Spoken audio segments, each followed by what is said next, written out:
included a trip to the International Living Future Institute's unconference in May. There's a thing called the 15 Minutes of Brilliance, and it is typically between dinner and pizza.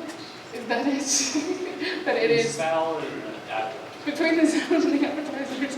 People, inspirational groups of people get up and discuss something to light the room on fire. And what Mike and his team will do is get 15 minutes of brilliance at the conference in May in Seattle. And congratulations. Good job. Well, good evening. I'm pleased to be here to talk to you about the Urban Grapevine Project. I'd like to introduce the rest of my project team.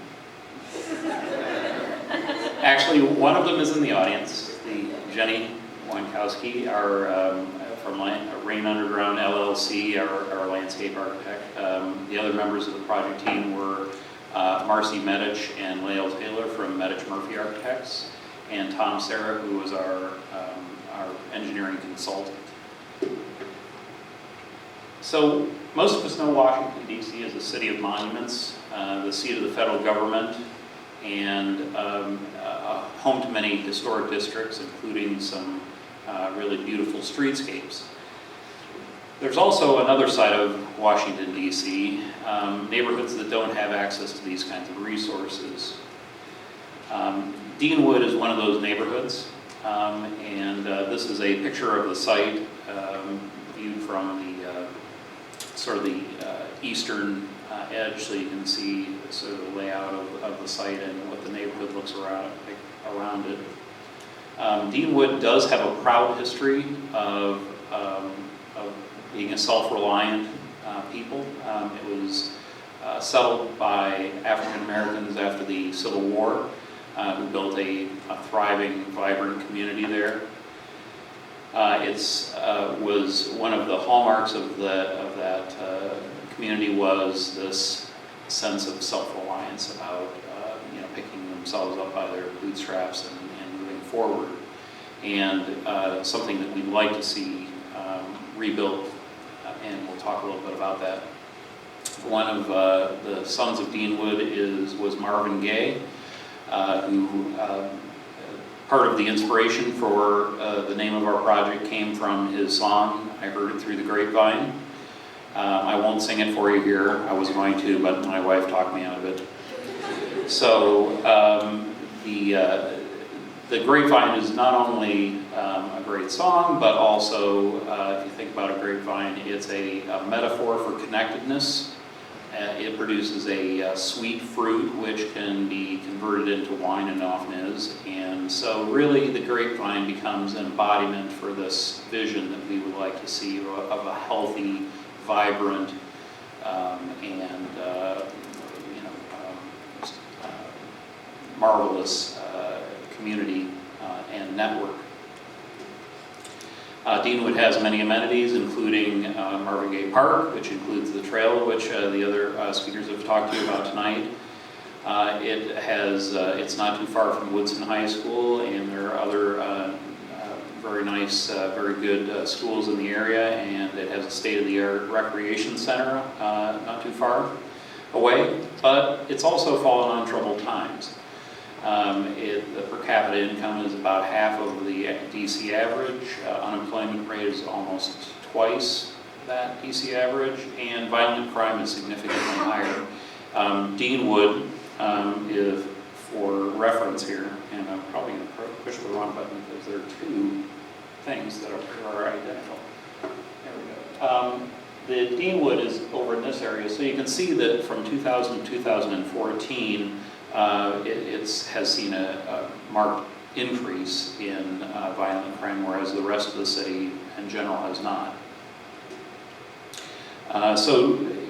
Taking some quotes from David Smith, the Deanwood Citizen Council's president, he's spoken very eloquently about the connection between concentration of poverty increased crime rate, health risks, limited economic development, property values, predatory businesses, and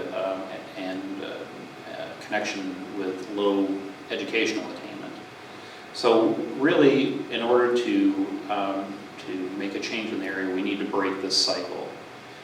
Now, we aren't so naive as to believe that designing a great housing community is necessarily going to solve all of these problems or break the cycle, but we do believe that creating an environment which allows residents to build a healthy and self-reliant lifestyle is something that will help break that cycle, along with a number of other programs, obviously, and investment, and that architecture can't always address.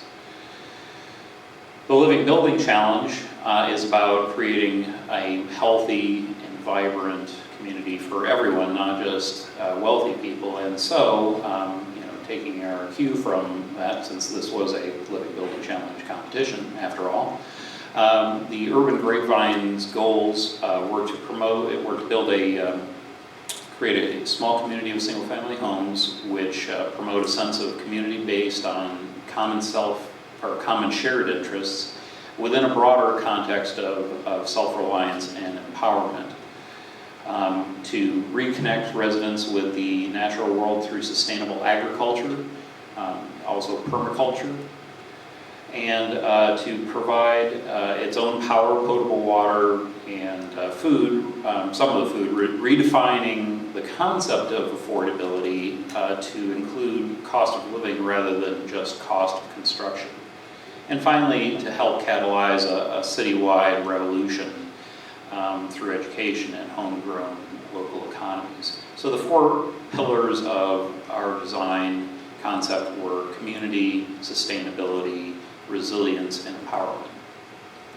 So talking a little bit about the site plan, you can see that that we actually have the houses spread out over a larger area of the site, surrounding 3 courtyards. The entire landscape is conceived of as both an ornamental and a food garden, including fruit trees, which Jenny, went through her permaculture handbook and everything, and really figured out what plants really would produce the best sort of a healthy, thriving ecosystem, rather than just ornamental plants and things that sort of function separately. So there was a systems-based approach to the landscape design as well.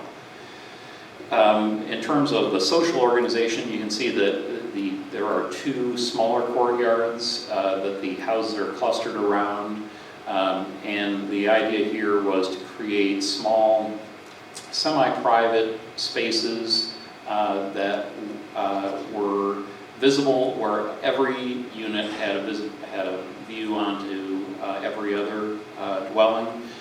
Basically helping people in this area look out for each other, watch their kids play in the courtyards, keeping eyes on the street, the usual things about defensible space, but also building a sense of community and looking out for each other. So here's a rendering of one of those smaller interior courtyards. The front porch area, again with the eyes on the street. And then, of course, the interior. Now, looking at this, most people are convinced that there's probably not going to be a lot of Danish modern furniture going on in this neighborhood necessarily. But that is, architects just love to put these things in their renderings, right? So, you have to forgive us, right? But the idea here was to create a very open floor plan with plenty of opportunities for daylight and cross ventilation, natural ventilation. The entire site, in fact, was conceived in ways to promote the access to daylight and cross ventilation. The courtyards not only provide a great outdoor connected or outdoor semi-private space, but also let light into the units in the back and allow air to flow through the units on the south, and then also ventilation for the units in the north. Talking now about the central courtyard, really if the smaller courtyards were the semi-private spaces, this is the semi-public space, basically creating a large courtyard that embraced the neighborhood at large rather than being part of an amenity for the community here alone. And so again, visibility, a nice flow through, keeping the courtyards, the side courtyards, semi-private and intimate, but also allowing people to pass through the site, not having dead ends and things like that. And the centerpiece of this courtyard is this greenhouse. So here's a view, a rendering of the courtyard, and with the greenhouse in the background.